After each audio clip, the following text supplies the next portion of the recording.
এখন তো মিডিয়াগুলো হচ্ছে দুনিয়ার সকল প্রশংসা, সকল স্তুতি, সকল বন্দনা, সকল ভালো দিক, সকল মুগ্ধতা শুধুমাত্র একজনের জন্য।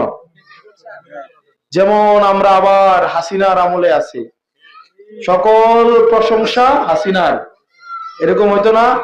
আর সকল দোষ হচ্ছে বিএনপি জামাতের। দুনিয়ার যা কিছু হয়েছে সবকে বিএনপি জামাতের। রানা প্লাজা পড়ে গেছে, এটাও দোষকার বিএনপি জামাতের। এখন নাকি ভূমিকম্প হইলো নাকি জামাতের দোষ। তো দোষের খাতা থেকে বিএনপি বাদ গেছে, এখনো জামাত আছে। তো যাই হোক, এই মিডিয়ার এই যে আচরণ, এগুলো আমরা মনে রাখবো, আমাদের তরুণ প্রজন্ম মনে রাখবে।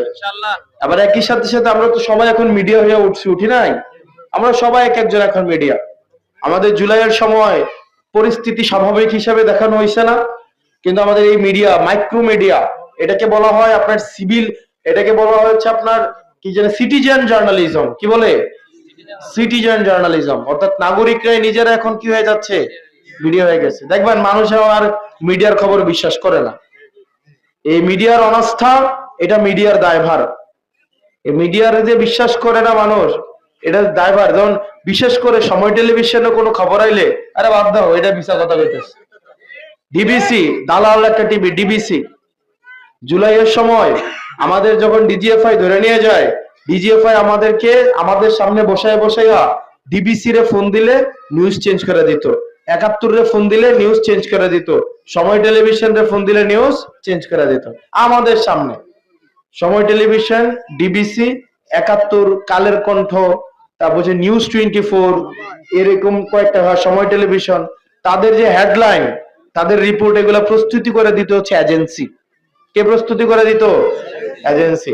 আবার সময় টেলিভিশনের দেখবেন নাফরমানি, ৫ই আগস্টের পরে ৬ তারিখ বা ৭ তারিখ বিএনপি একটা প্রোগ্রাম দিল না পল্টনে, অন্তত ৫০টা ক্যামেরা দিয়ে এই টেলিভিশন মানে ইয়া দেখাইছে, অন্তত ৫০টা টেলিভিশন ক্যামেরা নেই। মানে পরের দিনে আবার একেবারে বিএনপি পন্থী, তারা বিএনপির থেকে আরো বেশি বিএনপি পন্থী হয়ে গেছে।